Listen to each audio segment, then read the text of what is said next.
I was 23 years old when I stopped praying for him. I remember the exact morning. I was kneeling on the hard floor of a chapel that did not belong to my pack, in a village whose name I had chosen because no one there would know mine. And I realised I had been mouthing the words for almost an hour, without meaning any of them. The cold from the stones had moved up through my knees and settled into my bones. And the prayer I had said every night for 3 years no longer fit in my mouth. Bring him back to me. I stopped, mid-syllable. I listened to the silence. And I understood, with the dull clarity of someone naming a fever that has finally broken, that I did not want him back. I wanted to want him back. That was a different country, and I had been living in it for a long time. I stood up. My knees ached. I left the chapel. I was 20 when he turned me away. The mating ceremony of the Iron Territories is held at the autumn moon in the great open courtyard of the fortress, beneath a sky that has been cleared by the priests for the wolf light to fall directly on the bonded pair. Every pack in the north sends its eligible. The Alpha King stands on the dais. His wolf chooses. Politics may afterward complicate the choice. The wolf cannot lie. That is the tradition. That is what every child of the North is told. I was the daughter of a minor pack's healer. I should not have been there. My father had been called to attend a noblewoman who had taken ill in the procession, and I had come with him to carry his satchel, because he did not yet trust me with patients on my own. I wore my mother's brown wool. My hair was braided in the plain way. I had not even meant to enter the courtyard. I was crossing the back of the great hall, satchel against my hip, when the king's wolf turned his head toward me. Every wolf in the courtyard turned with him. I have been told since that I should have known then what was about to happen. I did not. I had no frame for it. I thought I had walked into a private moment by accident. I tried to step back through the doorway, and a hand caught my elbow, gently, almost apologetic, and a steward I did not know was guiding me forward through the parted crowd, toward the dais.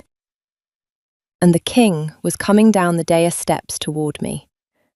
And I was 20 years old, and I had never been looked at in my life. His eyes were the grey of riverstone after rain. He stopped 1 pace from me. His mouth moved like he was searching for a word he had not used in years. Behind him, on the dais, a noblewoman in silver was watching with an expression I would later understand had been the entire shape of the evening. The daughter of the Southern Alliance, chosen by the council, dressed for the announcement, denied by the wolf in front of her. He looked at me, I looked at him, and I felt, for one impossible heartbeat, that I had finally been seen. Then he stepped back.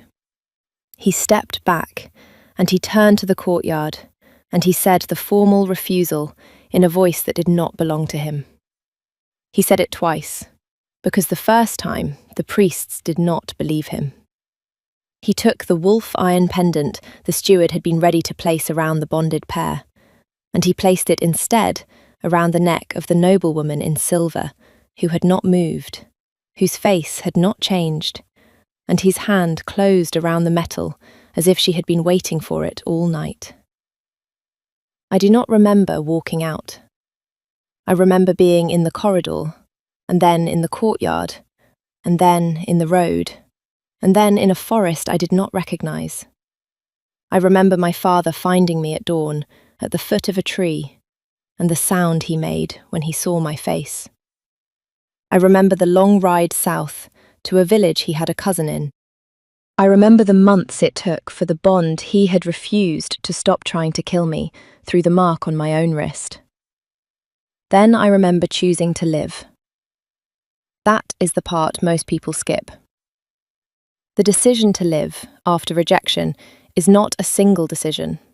It is 1,000 small ones, every morning, for a year. You put on the dress. You eat the bread. You learn the new villager's market. You learn the new villager's accents.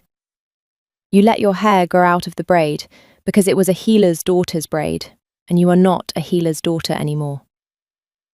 You become a midwife to a town that does not know your name. You become useful.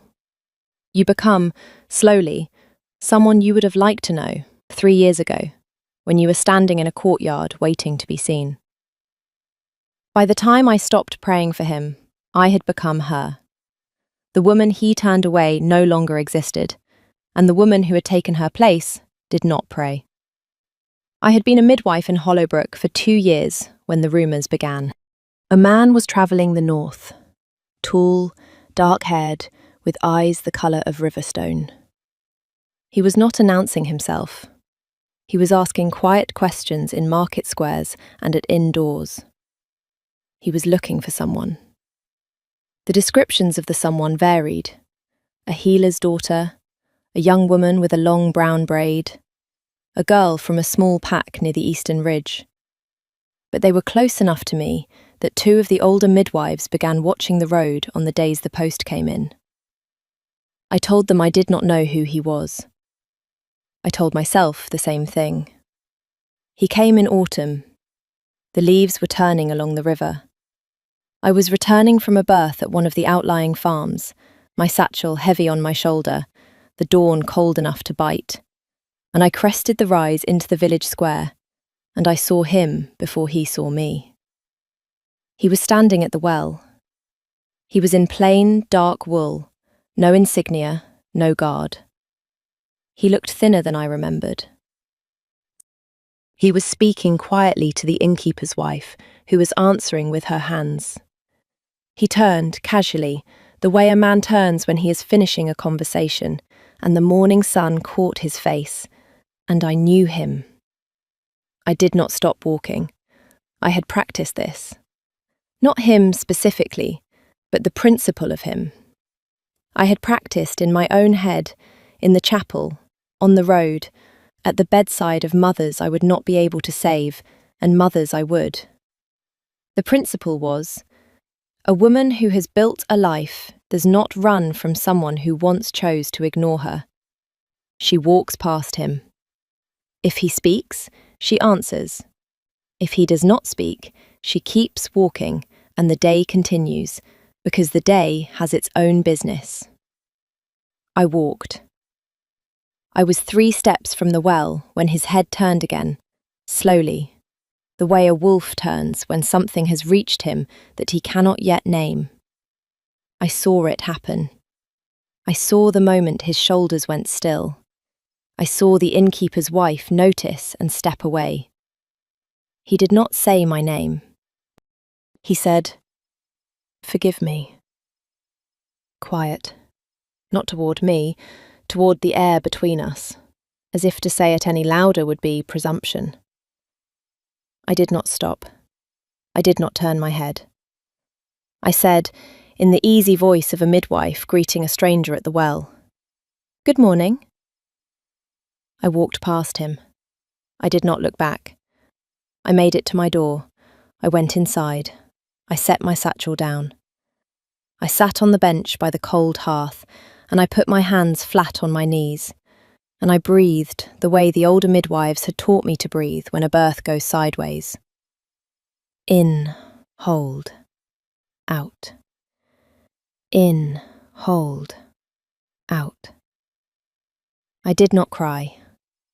I had done all of that years ago, but my wrist, where the bond mark had once burned itself raw, ached as if winter had come back into it.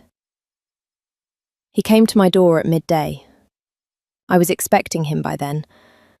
I had expected him from the moment I crossed my threshold. The only question had been how long he would give me before he asked. He knocked. Once. Then waited. I opened the door because I had decided I would. Not because he had earned the door, because I wanted to look at him in daylight, on a threshold I owned, and see whether the man at the well was the same one who had stepped back on the dais. He was, and he was not. His face was older, There was grey at one temple I did not remember. His mouth had a stillness to it that the king of 3 years ago had not been capable of. He looked at me the way a man looks at a room he has been picturing in his head for a long time and is finally seeing. I did not invite him in. Lady Morella. He said the title carefully, as if testing whether I would refuse it. I am not a lady. You were one. You may be one again if... Your Majesty, I said. The honorific was a door closing. I am a midwife. I have a birth to attend at sundown. If you have come to this village in some official capacity, the steward's office is by the church. If you have come for any other reason, I have no answer for you. He did not move. He said, I have been looking for you for 3 years. The wrist ached. I did not lift it. I know, I said. The village has been talking. They thought you might be a debt collector. He looked at me for a long moment. His jaw tightened and then loosened, as if he had decided not to perform something he had rehearsed. He said, I will not impose. I have taken a room at the inn.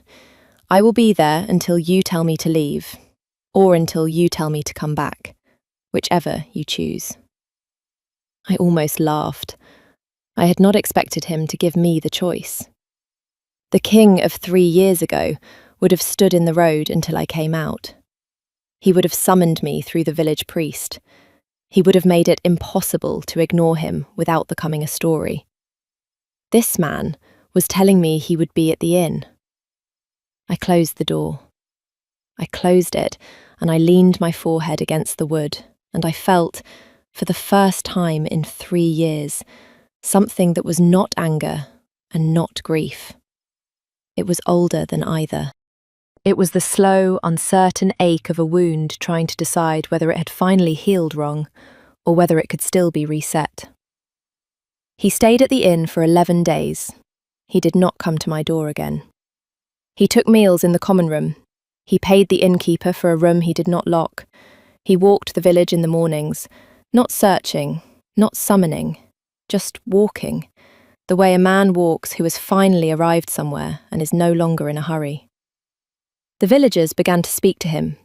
The blacksmith asked his help shoeing a difficult mare, and he gave it.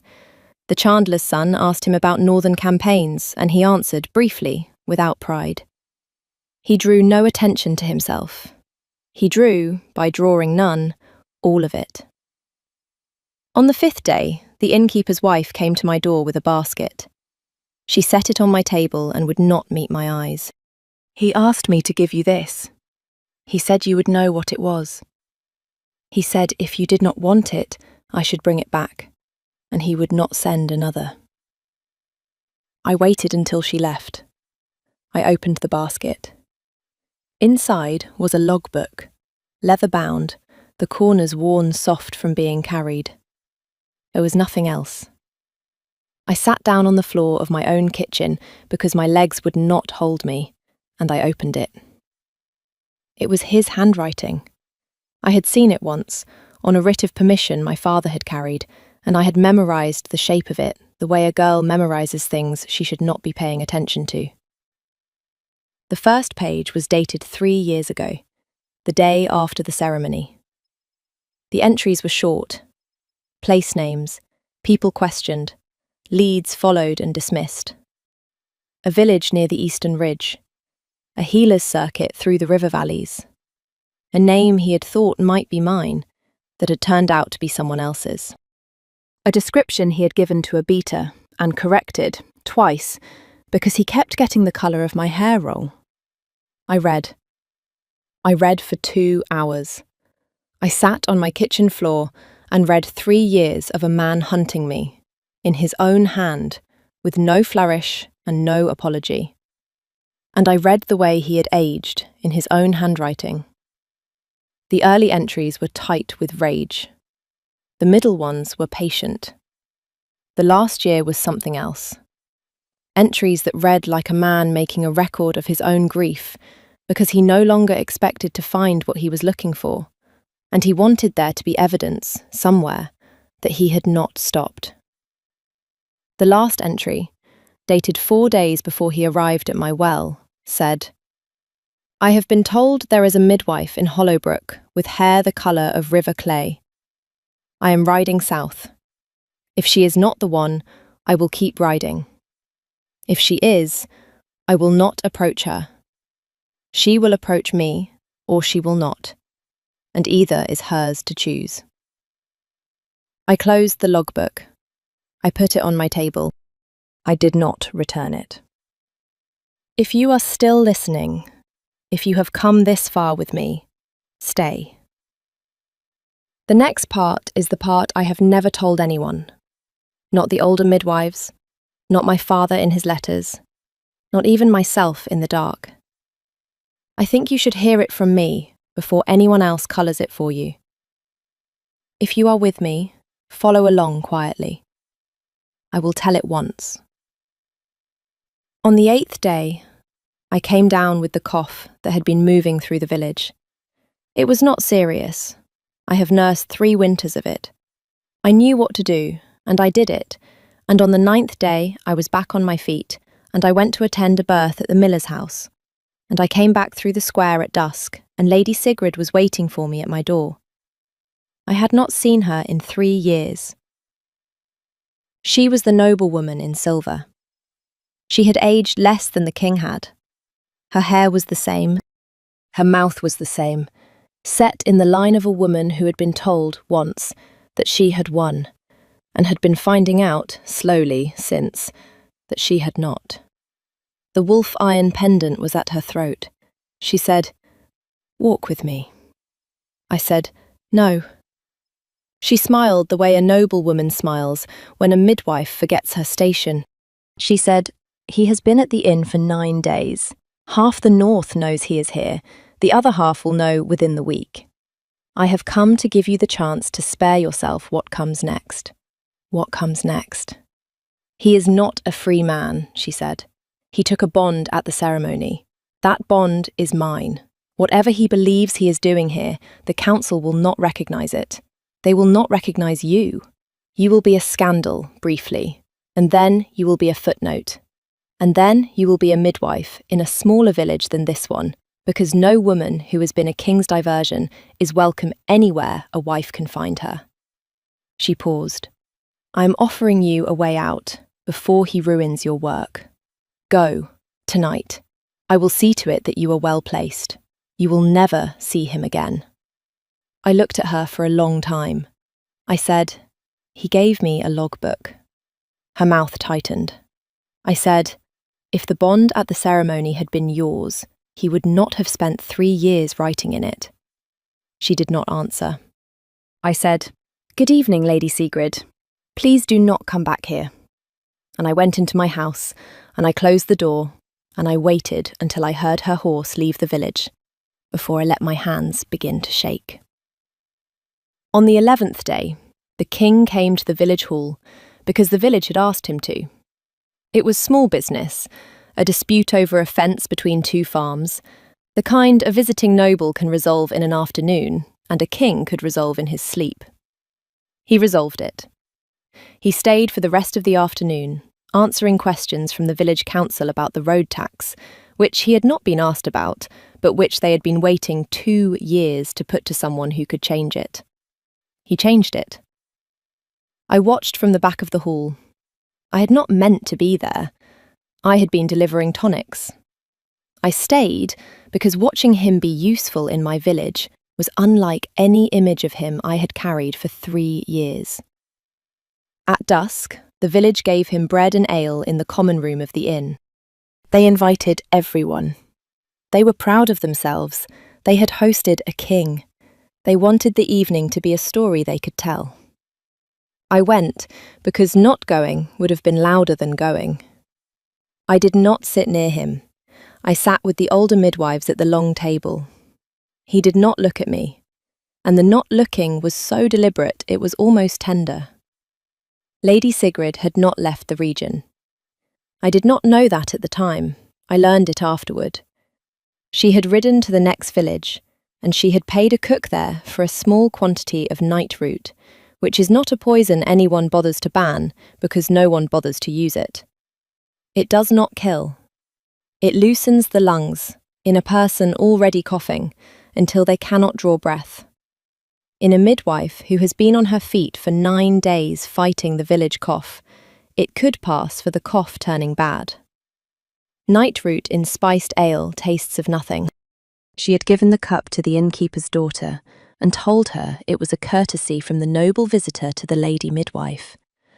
The girl, who knew no better, brought me the cup. I lifted it. I am very lucky that I had been a midwife long enough to have learned the smell of certain herbs even when they are hidden. Night root has no taste, but it has a faint scent when warmed in ale, like wet bark. I lifted the cup, and I paused, and I lowered it, and I looked at the innkeeper's daughter, and I asked her, gently, who had given her the cup. She told me. I turned my head. Across the room, at the table near the window where she had not been a moment before, Lady Sigrid was sitting with a glass of her own, watching me. She had come to see. I set the cup down very carefully. I stood up. The room was loud. Someone was telling a story at the far end of the table. The fire was high. No one was watching us yet. I walked across the room. I did not raise my voice. I leaned down and I spoke to her at the volume of a midwife giving instructions to a frightened mother. And I said, I know what is in the cup. The innkeeper's daughter knows you gave it to her. There are 7 witnesses at this table who saw her bring it to me. If you stand up and walk out of this inn now, I will not name you. If you do not, I will. She did not move. I waited. I waited the length of a held breath. Then I straightened, and I turned to the room, and I said, in the voice I use at a birth when the room needs to stop and listen, I would like everyone to know that Lady Sigrid of the Southern Alliance has just attempted to poison me. The room stopped. The story at the far end of the table broke off mid-sentence. The king, who had been seated 3 places down from where I was now standing, stood up very slowly. He did not look at me. He looked at Sigrid. She began to speak. She had a noblewoman's voice, and she had been raised to use it under pressure. And she began to construct the explanation that would have worked in any court in the south. The midwife was mistaken. The cup was a gift. The herbs were medicinal. The season was hard on a woman who had been ill. She was good. I could see why the council had chosen her. The king said, sit down. Sigrid sat. He said, bring me the cup. The innkeeper brought him the cup. He smelled it. He set it down. He said, in the same voice he had used at the village hall that afternoon, Lady Sigrid of the Southern Alliance, you are charged with attempted murder of a healer under the protection of the Iron Crown. You will be held under guard until the council can convene. The bond you wear at your throat is annulled by your own hand tonight. He turns to the steward at the door. Remove the pendant. She lifted her hand to her own throat first. She unfastened it herself. She set it on the table between them, and she stood, and she walked out under guard, and she did not look at me once. The room was silent for a long time. The king turned to me. He said, quietly, are you hurt? I said no. He said, may I see your wrist?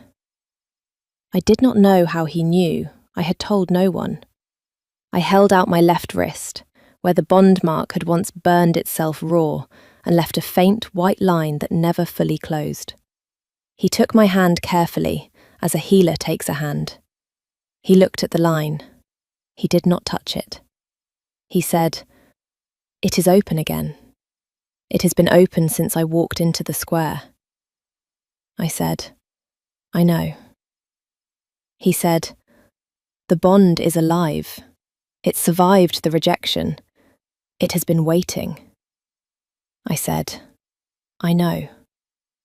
He said, and his voice was no longer the king's voice. It was the voice of a man at the end of a 3-year ride. I do not deserve to ask, but I am asking. Will you let me reseal it? The room was very quiet. I looked at him. I thought about the chapel. I thought about the morning I'd stopped praying. I thought about the woman I'd become in the years he had been searching, who had not been built to be a Luna, and who was now a thing he had not earned. I thought about Sigrid being led out, and the logbook on my kitchen table, and the village hall that afternoon, and the way he had stepped back on the dais 3 years ago, because he had been frightened of what his wolf had just chosen. I thought, you are not the woman he turned away. You are the one she became. You may answer for both of you, but you do not have to. I said, on 3 conditions. He waited. I said, you will say, in front of this room, what you did 3 years ago. You will name it. You will not euphemize it. I rejected my fated mate in front of the pack of the Iron Territories, because I was afraid of how much I wanted her, and I let a council put a pendant on the wrong woman to spare myself the cost. There is no version of this where I was right. I have known that since the morning after, and I have spent 3 years failing to find her so I could tell her. The room did not breathe. I said, second, you will not ask me to be Luna. If I choose it, I will choose it. You will not bring it to me as a bargain. I will not. I said, third, the villagers here have been good to me. Whatever happens between us, you will not take this place from them, or them from this place. The road tax stays where you set it today. The midwife trade is unchanged. Hollowbrook does not lose anything because the king was once in it. He almost smiled. He did not quite. He said, agreed. I held out my wrist. He took it. He set his own wrist against mine, not closing the distance, only resting bone to bone, the way the old rituals describe, the bond's path open between us. He did not say my name. He did not have to. The bond resealed the way a bone resets, with one clean wrench of cold through me, a moment where the breath left me entirely and the room narrowed to the size of his face, and then a warmth I have not felt in 3 years, settling somewhere deep in me, like a coal returning to a banked hearth. I closed my eyes. When I opened them, he had let my hand go. He was waiting. I said, sit down. You look terrible. The room laughed. He sat down. He looked at me. He said, you have not lost your tongue. I said, I have not lost anything you can return. I have just decided to let you carry 1 or 2 things. He bowed his head once, slightly, the way a king bows to a council he has chosen to respect. It is 6 months later. I am writing this in the small chamber off the king's library, which used to belong to a steward who has been reassigned. The window looks out over the gardens. The gardens are full again. Torvald walked through them for the first time in years on the morning after the council recognised the resealing, and the gardeners are taking it as instruction. The fortress is loud. There is more bread baking than there used to be. The kitchens have hired a 4th assistant. I do not know all the staff yet. They are patient with me. I am not Luna. I have not chosen it yet. The council has stopped asking. I will choose it when the choice is mine, and not before, and Torvald has not once raised the subject. He has, however, asked me 3 times this month if there is anything I want changed about the chamber. Lady Sigrid is in the southern keep. Her family no longer commands. Her father has formally apologised. The council has, quietly and on its own initiative, removed 2 other names from the long lists they keep for moments like the autumn ceremony. I had a letter from my father last week. He is well. He writes carefully, like a man who does not know yet whether to be proud or afraid for me. I have written back to tell him both are reasonable, and that he should come for the winter solstice, and that he should bring his satchel, because the fortress healer is older than he is and will be glad of the help. I keep the logbook in a drawer in my chamber. Torvald does not know I still have it. He may guess. I read it sometimes, on nights when the bond is too quiet, and I want to remember what the silence cost him. It is the only ledger I have ever kept of a man's love, and I expect it will be the last. The wolf iron pendant, the original, is in a small box in the same drawer. The council returned it to me after Sigrid surrendered it. I have not yet put it on. I will, one day, in front of the courtyard, on a moon I choose, when I am ready to be a thing other than the woman who walked past him at the well. I used to pray he would come back. Then I stopped praying, and I started leaving. Now I am the one who stays. Not because he asked, because I chose this room, and this window, and this grey-eyed man who walks the gardens in the morning as if he is testing whether the world will still hold him. It does. So, if you have come this far with me, tell me. Did you see in the courtyard 3 years ago what I could not? Did you know what he was before I did? Leave it in the comments. I would like to hear from you. And if this story stayed with you, follow along. There are more nights at this fortress, and I am only beginning to learn how to tell them. I will be here. Stay warm.